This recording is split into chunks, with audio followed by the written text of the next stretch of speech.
सब बढ़िया। उधर कैसा चल रहा है? यहाँ पे ज्यादा ठंड है। ठंडा है तो देखो जैकेट वैकेट लेके कभी भी ठंड बढ़ सकती है। या बाहर मस्त ठंड, कभी बीच में ठंड होती है, बीच में ठंड नहीं होता। ये बैंगलोर का क्लाइमेट है ना, सारा मौसम एक साथ आता है। अभी शाम को रेन हो रहा था यहाँ पे। बढ़िया, बट क्लाइमेट अच्छा है बैंगलोर का। मेरे को अभी तक जितने लगे उसमें सब एक अच्छी सिटी है विद अ गुड क्लाइमेट। हाँ वही कुछ बोल सकते हैं। हाँ सिटी अच्छी लगी मेरे को कंपैरेटिवली बहुत सारी सिटी से। ओके सो आज वीडियो कुछ लेने का प्लान है अपना। आज आज ही कुछ नया चीज लेके आया, हमको भी नहीं पता क्या लेके आया। एज यूजुअल अखिल बताएगा क्या है। No videos. आज अपने खान सर का वीडियो प्लान करा। अभी कौन है खान सर?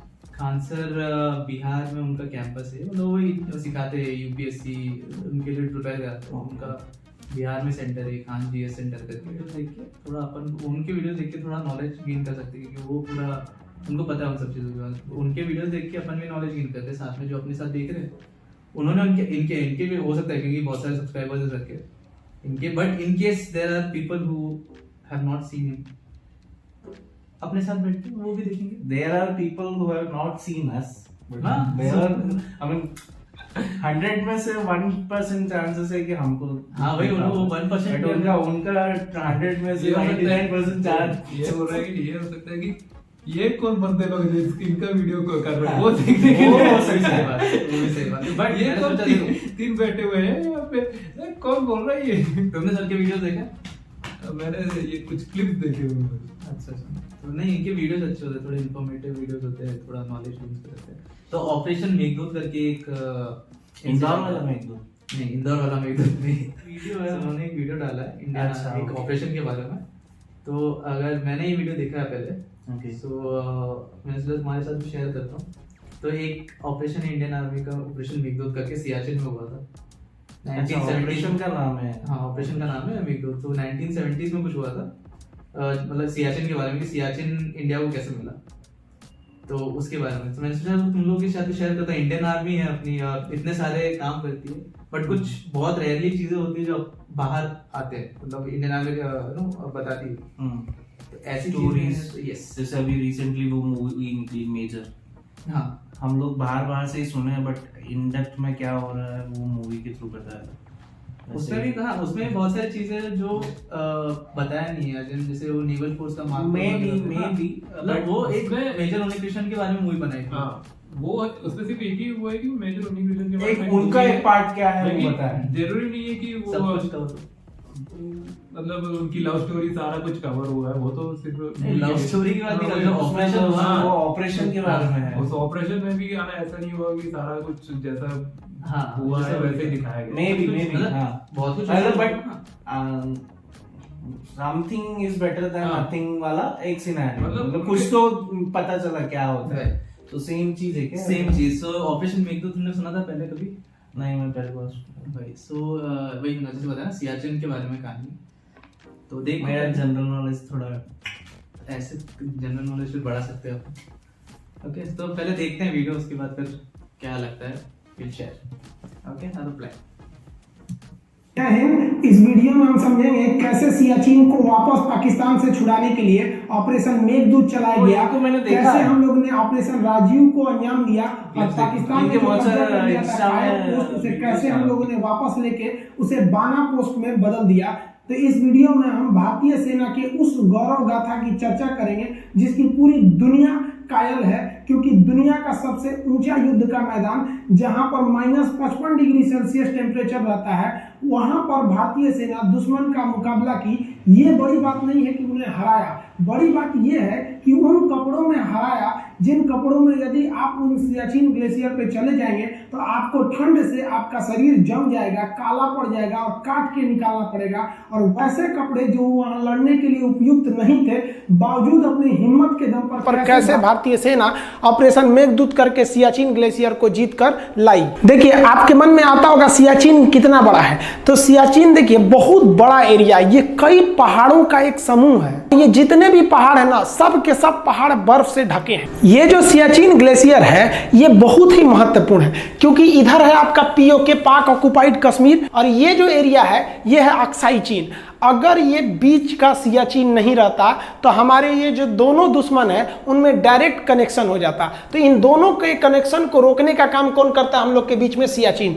लेकिन जो कराची समझौता हुआ था भारत और पाकिस्तान के बीच 1949 में, उसमें जो बॉर्डर डिसाइड किया गया था उसमें सियाचिन का जिक्र नहीं था। तो पाकिस्तान इसका फायदा उठाना चालू किया 1977 और 78 में। वो यूरोप के लोगों को कहा कि आप हमारे यहाँ आइए और सियाचिन के पहाड़ियों पे चढ़ के देखिए, आप लोग को पहाड़ पे चढ़ने का बहुत शौक है। वो ये जानना चाहता था कि अगर ये यहाँ से यूरोपीय आएंगे और परमिशन हमसे लेंगे तो ये एक तरह का कानूनी कागजात हो जाएगा कि भाई परमिशन हम दिए तो एरिया मेरा है। तो इसकी खबर भारत सरकार को 1978 में लगी। तभी से भारत यहाँ पर सोच लिया कि भैया इस एरिया को खोना नहीं है, क्योंकि इधर से हमारा अक्साई चीन चाइना ले लिया और ये पीओके है। क्योंकि जब हम फ्यूचर में, हम आज नहीं तो कल इस पे धावा बोलेंगे, तो ये सबसे महत्वपूर्ण भूमिका उस समय निभाएगा। तो भारत सरकार इसके लिए मूड बना ली थी। तब भारत ने यहां से अपने सैनिकों को सियाचिन की ओर भेजना चालू किया। लेकिन दिक्कत यह था कि सियाचिन में टेम्परेचर -55 डिग्री सेल्सियस हो जाता है और यहां पर देखिए, यहां -55 लिखे हैं और यहां पर 35 फीट स्नोफॉल होता है। सोचिए, हमारी हाइट 5 फीट 6 इंच है और वहां बर्फ गिरता है 35 फीट, यानी हमसे 7 गुना ज्यादा बर्फ गिर जाता है। यानी अगर हम किसी एक जगह पे रात भर खड़े हो जाए ना तो 35 फीट बर्फ से नीचे धंस जाएंगे। इतना खतरनाक कंडीशन हो जाता है। और वो 6 किलोमीटर यानी 6000 मीटर ऊंचा है। 6 किलोमीटर सीधे चलना, आपको कितना पहाड़ हो जाएगा। सोचिए, अगर पहाड़ पर ऊंचा 6 किलोमीटर चढ़ना पड़ेगा तो कितना टफ कंडीशन होगा। और वहां पर इस एरिया को, और ये छोटा मोटा एरिया नहीं है, इतना बड़ा एरिया है, 75 किलोमीटर का एरिया है। इतने लंबे एरिया को एक्वायर करना था। यहां दुश्मन से खतरा कम था और प्रकृति से ज्यादा खतरा था। वहां इतना खतरनाक स्थिति हो गया था कि 3 फौजियों को भेजा जाता था तो उनका कमांडर ये कहता था कि तुम में से कोई एक है जो जिंदा बच के नहीं आएगा, क्योंकि वहां एवरेज रेशियो मरने का यही था। वहां ठंड से इतना भयानक स्थिति था कि पल्मोनरी ऑडिमा नामक एक रोग हो जाता था और फेफड़े सूख के उसमें पानी भर जाते थे। इतना ठंड हो जाता था यहाँ सियाचिन में, इतनी भयानक स्थिति हो गई।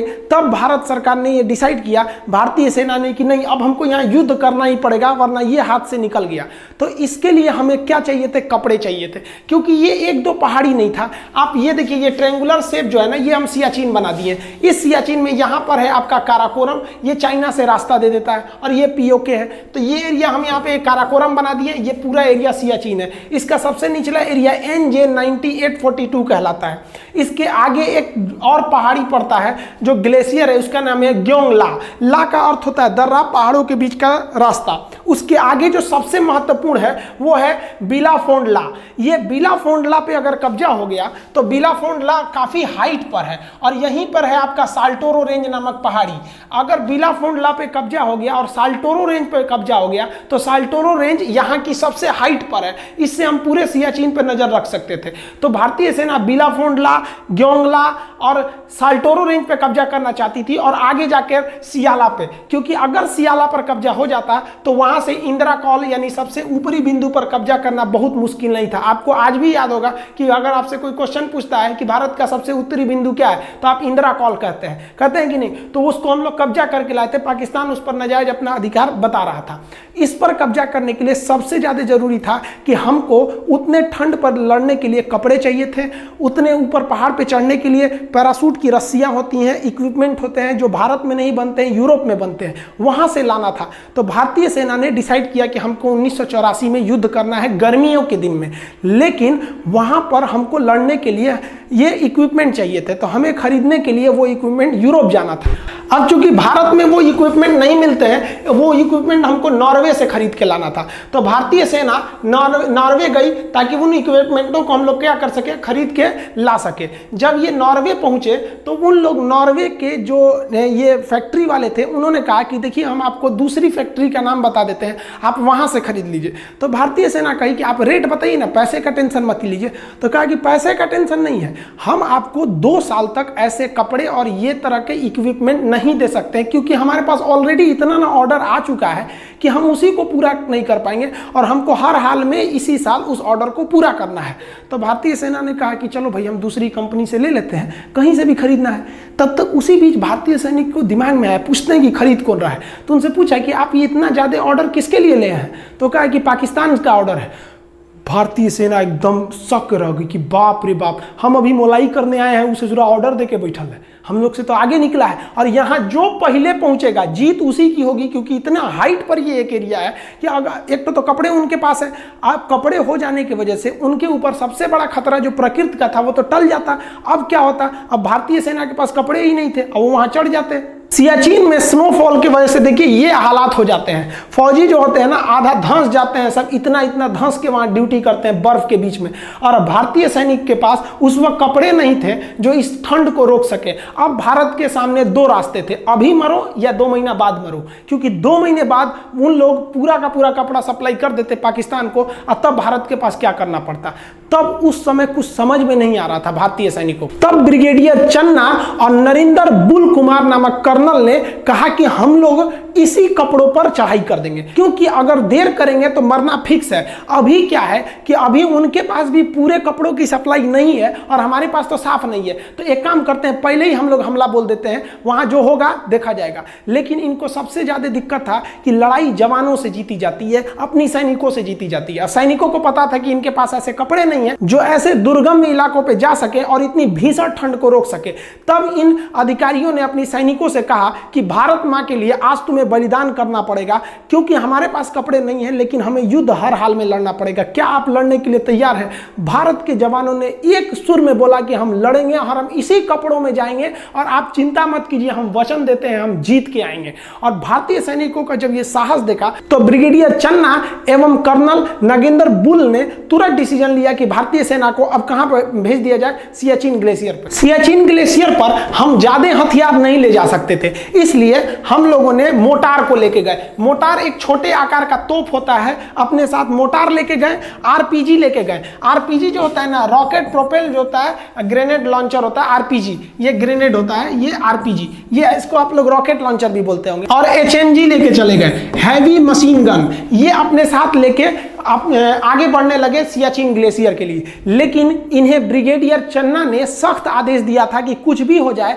उन पहाड़ों पर जाके आप लोग अपना रेडियो सिग्नल मत ऑन कीजिएगा, वरना जैसे आप रेडियो सिग्नल ऑन कीजिएगा वहां पर तुरंत इसकी खबर पाकिस्तानियों को लग जाएगी। लेकिन जैसे हमारी सैनिक ऊपर की ओर बढ़ने लगे तो हमारी सेना का जो रेडियो ऑपरेटर था उसे पल्मोनरी ऑडिमा हो गया, उसके फेफड़े में पानी भर गया, अब उसे वापस ले जाना जरूरी था। तो उसे ऐसे दुर्गम में पहाड़ियों पे जब चढ़ने के बाद उतारना था तो सैनिक उसे उतारने लगे। लेकिन इसी बीच एक और सैनिक की ठंड के कारण इतना ज्यादा उसका फेफड़ा में पानी भर गया कि उसकी वहीं पर मौत हो गई ठंड की वजह से। हमारा एक जवान वहां शहीद हो गया ठंड से, इतनी बुरी स्थिति थी वहां पर, और वहां पर आंधी तूफान भीषण आ गया। उसके पार्थिव शरीर को भारतीय सेना 2 दिन तक अपने साथ रखी थी, लेकिन कर क्या सकती थी, हमारी सेना का उसूल है कि हम एक भी जवान पीछे नहीं छोड़ेंगे।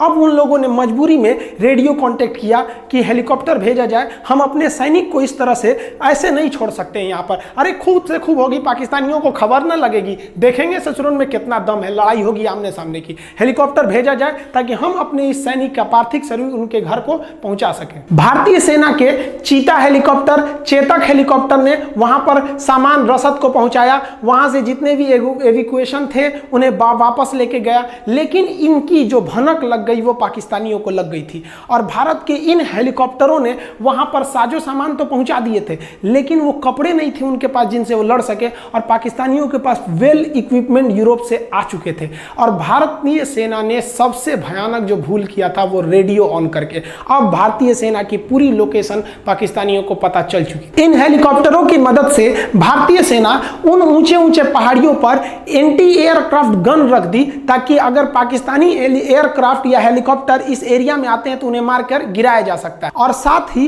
बैकअप के लिए पीछे में हम लोगों ने तोप को तैयार रखा था कि अगर युद्ध का लेवल बड़ा होता है तो हमें तैयारी में कोई कोताही नहीं करनी है। ये हैवी रेंज आर्टिलरी जो थी ये बैकअप सपोर्ट के लिए थी, जबकि सियाचिन ग्लेशियर पर इसे तैनात किया गया था एंटी एयरक्राफ्ट गन को। ये छोटे गन होते हैं, इसे उतनी दूर पर हेलीकॉप्टर से पुल करके ले जाया जा सकता है, लेकिन ये हैवी आर्टिलरी को नहीं ले जाया जा सकता था। हालांकि इन सब की जरूरत ही नहीं पड़ी, इतना दम कहां था उन सब में जो लड़ सके भारतीयों से। ठंड में जब जब भारतीय सेना टेंट डाली थी तो वहां पर इन लोग को आराम करना बहुत जरूरी था। टेंट के अंदर ठंड थोड़ा कम लगती है, तो भारतीय सेना ने एक सैनिक को टेंट के बाहर रखा, बाकी सैनिक टेंट के अंदर रहते थे। एक सैनिक का काम बाहर था, वो हमेशा ड्यूटी करते रहता था, उसकी शिफ्ट चेंज होती रहती थी। लेकिन 13 अप्रैल को जब ये मिशन चालू हुआ था तो उसके 3-4 रोज बाद ऐसे जैसे हम लोग आगे बढ़ते गए, तब एक दिन ऐसा आया, ड्यूटी पर थे लांस नायक चंचल, उनको अचानक हलचल दिखाई दी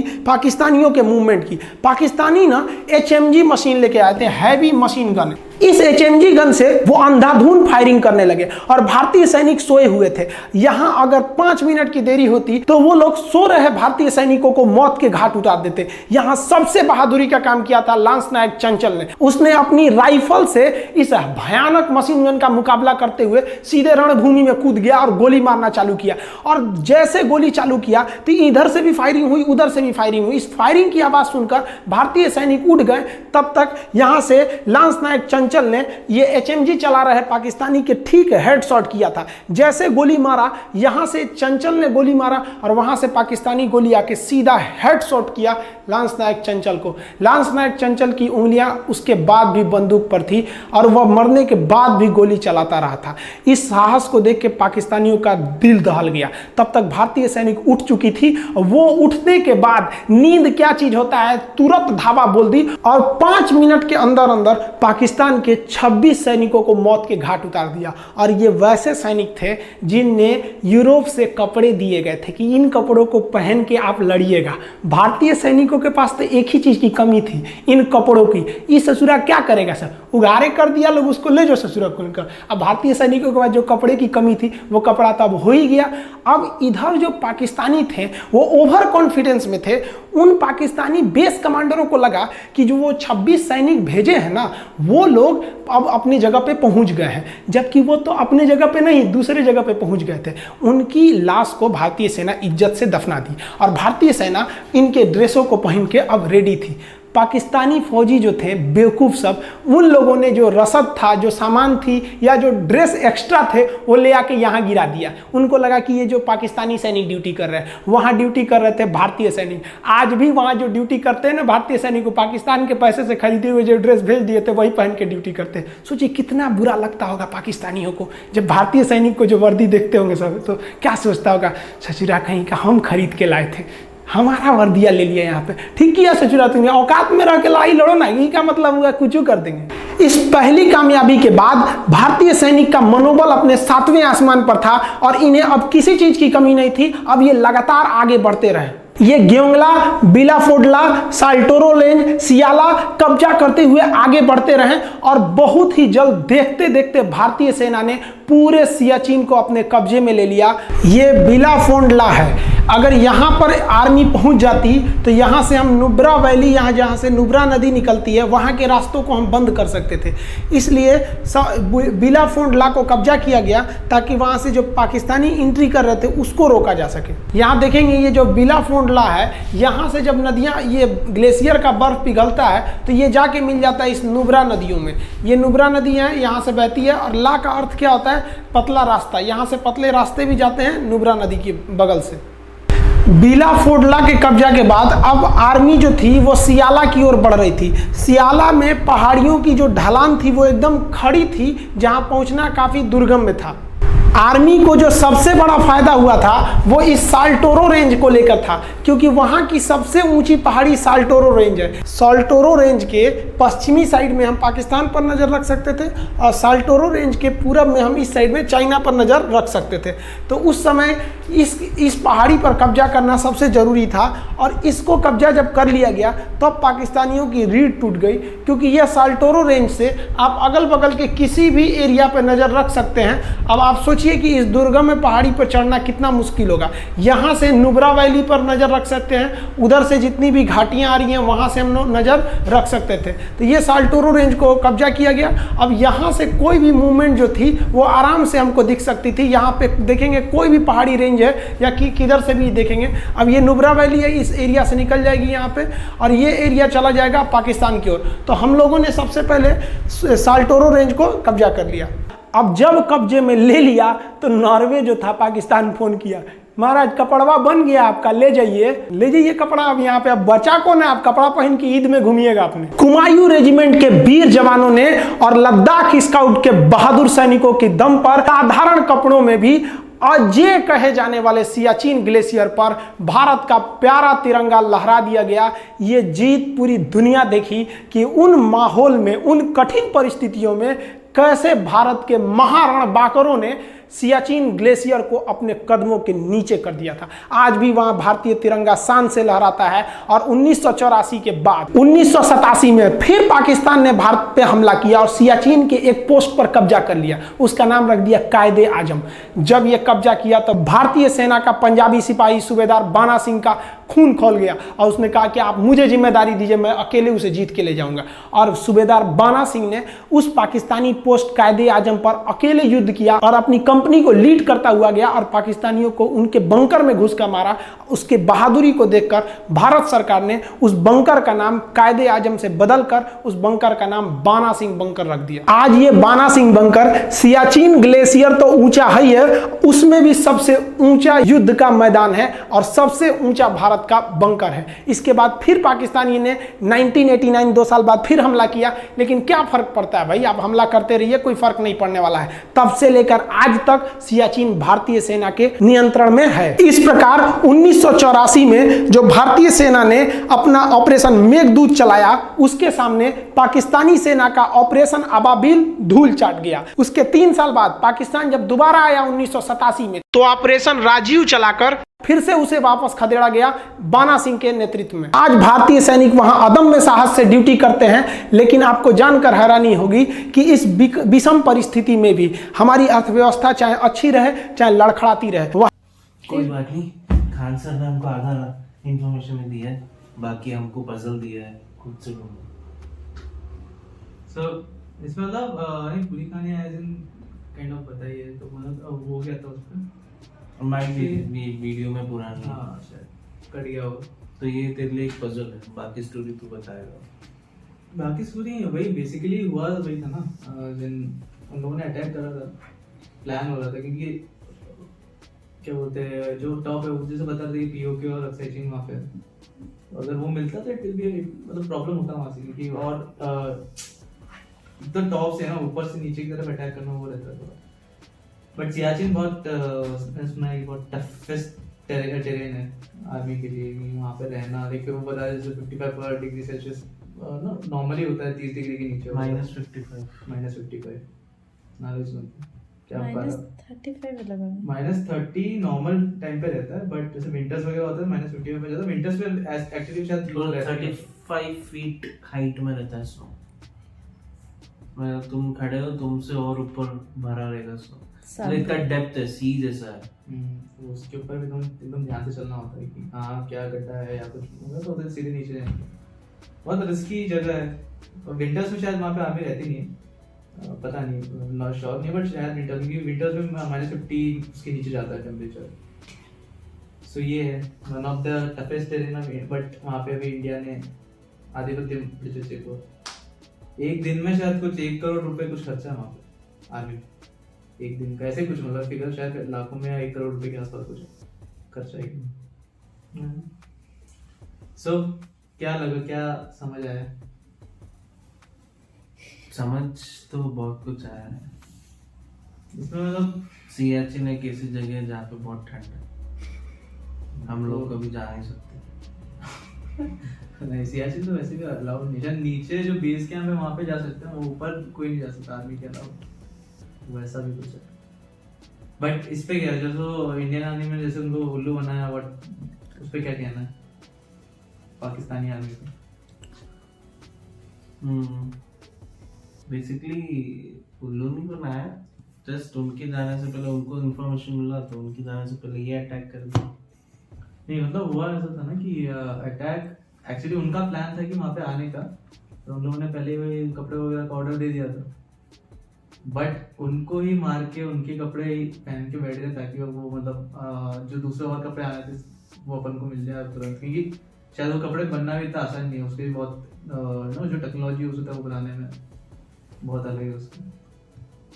तो ऐसे बहुत सारे ऑपरेशन जो आर्मी करती है जो जिसके बारे में अपन को इतना नॉलेज नहीं है, तो उनके बारे में पता होना भी जरूरी है, क्योंकि अपन यहाँ पे आराम से बैठे हैं शांति से अपना काम कर रहे हैं, बट वो लोग वो काम कर रहे हैं जिस पे मतलब सेल्फलेस काम है, वो किसी और के लिए वो लोग वहाँ पे कर रहे हैं, किसी और के लिए नहीं है, अपने कंट्री के लिए। हाँ मतलब कंट्री के लोग उनके लिए मतलब सेल्फलेस, वही कहने का मतलब ये सेल्फलेस लोग हैं, देश के लिए खड़े हैं, कोई पर्सनल इंटरेस्ट के साथ नहीं। करेक्ट। What about you? अच्छा तो एक नॉलेज गेन वीडियो था। नया एक चीज पता चली। चलो एनीवे न्यू एक नया नॉलेज, एक नया कहानी, एक नया इंफॉर्मेशन मिला। Thank you Akhil, thank you Khan साहब। खान सर के और भी वीडियोस है जिसमें जैसे कारगिल वॉर के बारे में और मतलब ये सब। सो आज एक नया video with the new knowledge. Siddharth में कौन सा था? कारगिल सिद्धार्थ बीच में नहीं, सिद्धार्थ नहीं क्या था, बीच में एक मूवी निकली थी ना, अच्छा वो हाँ वो कारगिल वॉर पे वो कैप्टन विक्रम बत्रा जो है उनके बारे में मेजर थे, मतलब वो बताया वो कैप्टन विक्रम बत्रा के बारे में था, वो कारगिल में था, बट वो उनकी कहानी थी, उनके पॉइंट ऑफ व्यू से। उनके पॉइंट ऑफ व्यू से मतलब उन्होंने क्या किया था, मतलब उनका क्या रोल रहा था कारगिल में, मतलब एक पर्टिकुलर पॉइंट था, एक टाइगर पॉइंट है ऐसे जगह, तो वहाँ पे उनका एक ऑपरेशन था, तो वो कैसे उन्होंने करा, क्या हुआ था उनके साथ, तो उनकी कहानी थी। बट कारगिल में और भी बड़े, वो भी एक मतलब आइकॉनिक लाइक वो है परमवीर चक्र वो actually, so he is a very big icon India के लिए। ചോദ്യചിഹ്നമായിട്ട് ഇനിയും ഹിസ്റ്ററി ക്ലാസ് ഇങ്ങനെ തരുമോ ഇല്ലയോ അതിന് താഴെ നിങ്ങൾ കമന്റ് ഇടണം.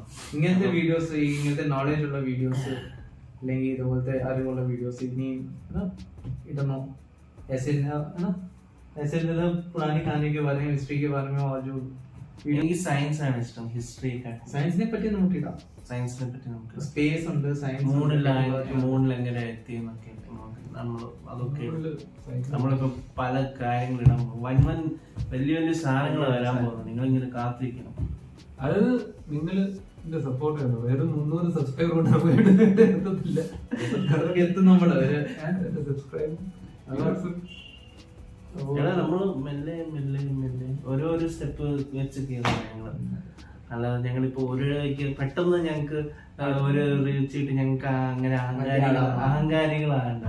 ഈ ചിലരൊക്കെ മറ്റേ ഇങ്ങനെ ഇങ്ങനെ അത് ഇങ്ങനെ കണ്ണടിച്ച് കാണിച്ചിട്ടൊക്കെ പെട്ടെന്ന് ഒരു സീൻ ആയ പോലെ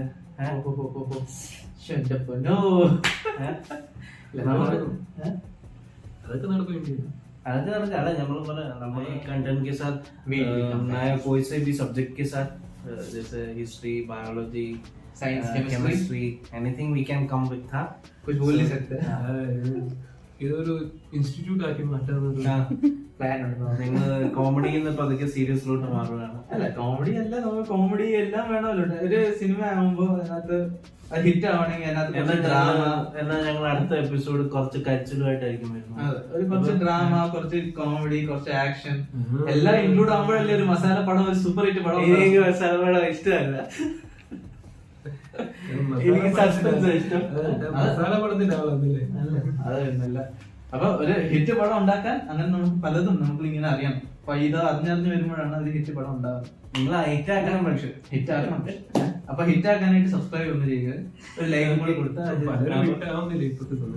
അതൊക്കെ എങ്ങനെ പലത്. ഓക്കെ, അപ്പൊ like, subscribe, comment, please do recommend something. നിങ്ങൾ റിക്കമെൻഡ് ചെയ്യുന്നല്ലോ പ്ലീസ്.